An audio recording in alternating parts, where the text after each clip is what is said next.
మన ప్రభువును రక్షకుడైన యేసుక్రీస్తు నామములో మీ అందరికీ కూడా శుభములు కలుగును గాక.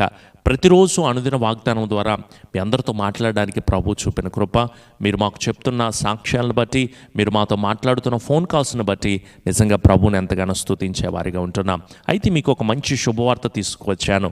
పెంతెకోస్తు మినిస్ట్రీస్ పరిచర్యల ద్వారా గడిచిన 43 సంవత్సరాలుగా నిరాటంకంగా పరిచర్యలు జరగడానికి దేవుడు ఎంతగానో కృప చూపించారు. అనేక ప్రాంతాల్లో మందిరాలు కట్టడానికి, అనేక ఆత్మలు రక్షించడానికి కూడా దేవుడు చూపిన కృప. అయితే ఇప్పుడు ఈ మందిరము మరలా పునర్నిర్మించడం జరుగుతుంది. మీరు కూడా ప్రాంతంలో జ్ఞాపకం ఉంచుకోండి. దేవుడు తన సహాయాన్ని అనుగ్రహించాలని, ఇప్పుడుంటున్న మందిరం సరిపోకపోవడం వల్ల, అలాగే శిథిలావస్థలో ఉండడం వల్ల మరలా నూతనమైన పెద్ద మందిరాన్ని ఏర్పాటు చేయడానికి తీర్మానం చేసుకున్నాం. ఇది కట్టబడుతూ ఉండగా దేవుడు తన సహాయాన్ని అనుగ్రహించలాగున మీరందరూ ప్రార్థన చేయండి. దేవుడి మందిరం పూర్తవ్వాలని కూడా మీరందరూ ప్రార్థనలో జ్ఞాపకం ఉంచుకోండి. అలాగే దేవుడు మిమ్మల్ని ప్రేరేపిస్తే మీరు కూడా ప్రభు పనిలో, దేవుని మందిర నిర్మాణంలో మీరు కూడా పాలిభాగస్తులు కండి. ఈరోజు దేవుని వాగ్దానము యెషయా గ్రంథము 40వ అధ్యాయము 29వ వచనము. సొమ్మసిల్లిన వారికి బలమిచ్చువాడు ఆయనే, శక్తిహీనులకు బలాభివృద్ధిని కలుగు చేయవాడు ఆయనే. Praise the Lord. ప్రతిరోజు అనేక రకాలైన సమస్యలతో బాధపడుతున్న మనము సొమ్మసిల్లిపోయిన స్థితిలో ఉంటున్నాం. ఎవరు నాకు బలమిస్తారు? నేను పడుతున్న బాధ నుంచి ఎవరు నాకు శక్తినిస్తారు? ఎవరు నాకు బలాభివృద్ధిని కలుగు చేస్తారు? ఈ సొమ్మసిల్లిపోతూ అనేక శోధనలతో, బాధలతో, కలవరాలతో, కన్నీటి పరిమితమైన పరిస్థితిలో ఉంటున్న నాకు ఎవరు విడుదలిస్తారని ఎదురు చూస్తూ ఈ వాక్యం వింటున్నావు కదా. నీకున్న అనారోగ్యాన్ని కానీ, నీవు స్వస్థత లేకుండా బాధపడుతున్న భయానకమైన పరిస్థితులు కానీ, నిన్ను అనేక రకాలైన సాతాను బలహీనతలు నిన్ను వెంటాడుతూ నిన్ను కృంగదీస్తున్న వేదనకరమైన పరిస్థితులు కానీ నువ్వు విడుదల పొందుకోబోతున్నావు.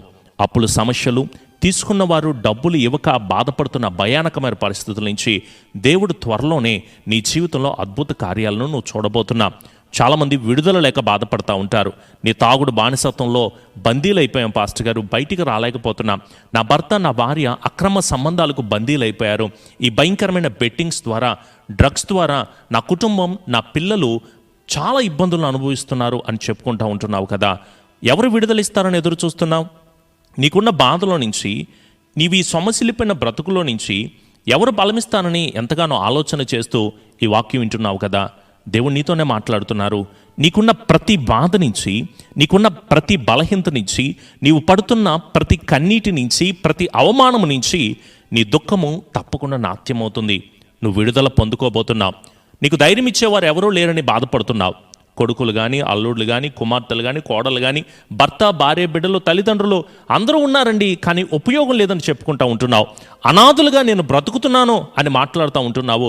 ఎప్పుడు నా జీవితంలో అద్భుతాలు జరుగుతాయి? ఏ టైంలో నేను ఉన్నతమైన పొజిషన్కి నేను వెళ్ళగలుగుతాను?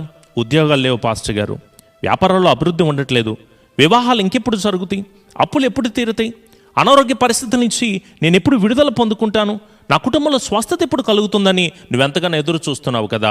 ప్రతి సమస్య కూడా ఒక పరిష్కారం ఉన్నది. దేవుడు నీ పక్షాన ఉండి ఘనకార్యాలు నువ్వు చూడగలుగుతున్నావు. నీకున్న ప్రతి కన్నీరు, నీవు పడుతున్న ప్రతి వేదన ఆనందభరితమైన స్థితిలోకి తప్పకుండా మార్చబడుతుంది. నీ కన్నీరు తొలగిపోయి ఆనందభరితమైన, సంతోషభరితమైన స్థితిలోకి నువ్వు తప్పకుండా మార్చబడతావు.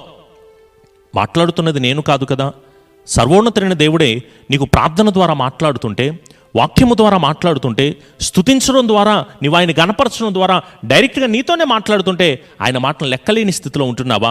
దయచేసి ఒక్కసారి ఆలోచన చేయి. ప్రభువే చెప్తున్నారు కదా, నీకున్న ప్రతి బాధను, ప్రతి కలవరాన్ని, ప్రతి వేదనను, ప్రతి శోధనను కూడా నేను తీసివేసి నీ జీవితంలో ఆనందభరితమైన, సంతోషభరితమైన స్థితిని నేను నీకు అనుగ్రహిస్తానని మాట్లాడుతుంటే మరెందుకు మనం కలవరపడాలి? ఎందుకు అధైర్యపడాలి? విశ్వసించిన వారు కలవరపడతారా? ప్రభు నమ్ముకున్నాము, మన హృదయాన్ని కలవర పన్నయొద్దని ప్రభు చెప్పట్లేదా? ఎందుకంత బాధలో, కృంగిన స్థితిలో, వేదన స్థితిలో, అయ్యో నాకెవరు తోడున్నారు, నాకెవరు సహాయం చేస్తారు, నాకెవరు నేడుగా ఉంటారు? మనుషులను ఎందుకు నమ్ముకుంటున్నావు? నువ్వు మనుషుల మీద ఎందుకు ఆధారపడుతున్నావు? నీ బ్రతుకుని మార్చగలిగింది, నీ స్థితిని మార్చగలిగింది, నీ స్థితిగతులను మార్చగలిగింది కూడా సర్వోన్నతుడైన దేవుడే కదా. ఆయన మీద విశ్వసించడం మానేసి ఈ లోక సంబంధమైన మనుషులను ఎందుకు నమ్ముకుంటున్నావు? నజరేయుడైన దేవుని యందు విశ్వాసం ఉంచు.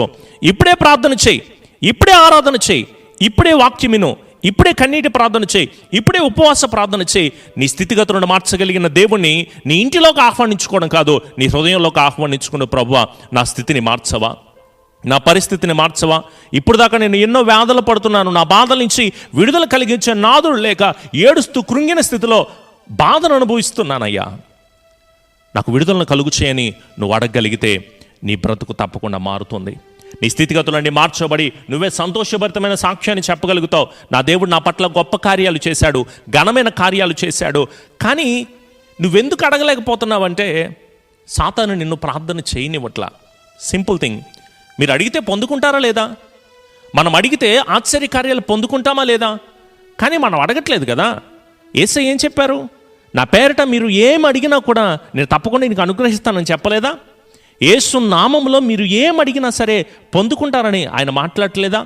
మనం అడుగుతున్న ప్రతి దాన్ని కూడా దొరుకుతుని విశ్వసిస్తున్నాను. నా దేవుడు అసాధ్యమైన కార్యాలు కూడా సాధ్యపరుస్తాడు, ఘనమైన కార్యాలు దేవుడు జరిగిస్తాడని విశ్వసించమని వాక్యం చెప్పట్లేదా? మీకు ఏది ఇష్టమో అడగమని చెప్పట్లేదా? ఈ రోజుల్లో చాలామంది కూడా ఏం అడగాలో తెలియట్లేదు, అసలు అడగడమే మానేశారు. దయచేసి మీ అందరికీ చెప్పగలను, ప్రార్థించండి, సందేహించకుండా అడగండి. మనం అడిగిన వాటన్నిటినీ పొంది ఉన్నాము అనే విశ్వాసంతో అడగండి. నా దేవుడు నా పట్ల ఘనమైన కార్యాలు జరిగిస్తాడు అన్న విశ్వాసంతో అడగమనే కదా హెబ్రీ సంఘానికి పౌలు చెప్తాడు.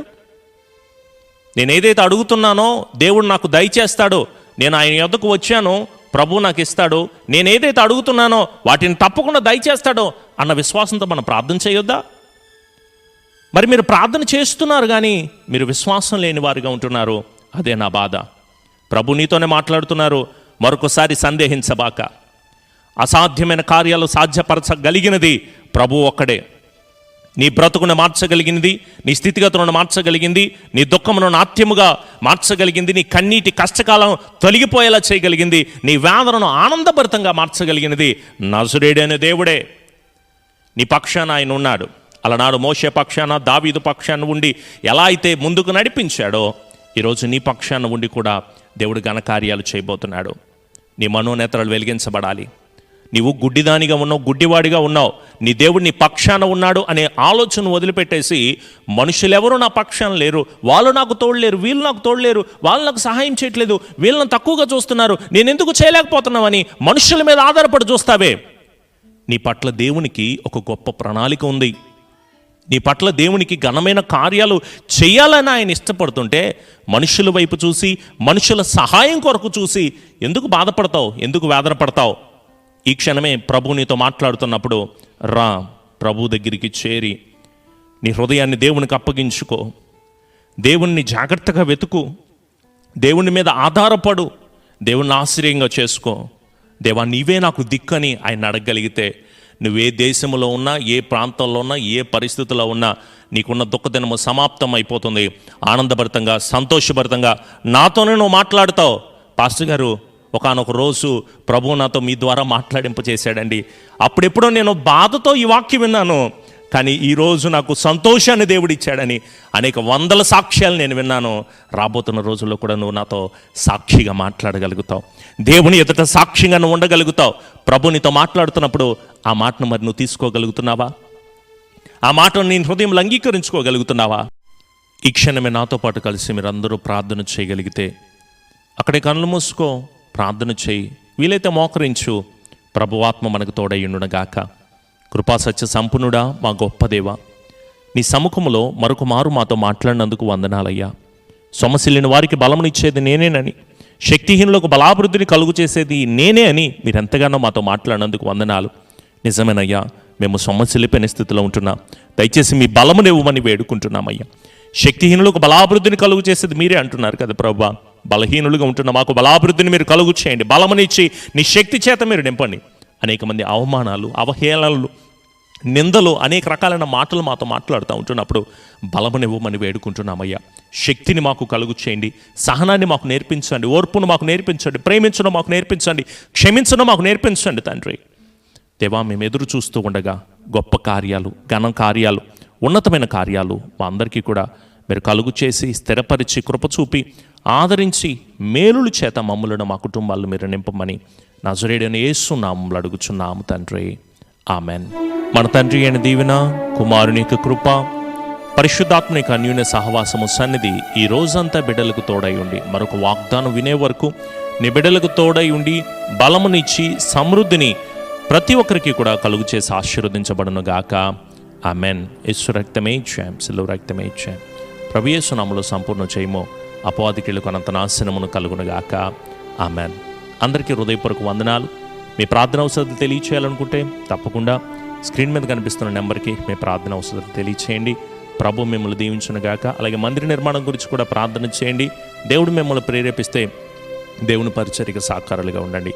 దేవుడు మిమ్మల్ని మీ కుటుంబాలు దీవించునుగాక. ఆమెన్.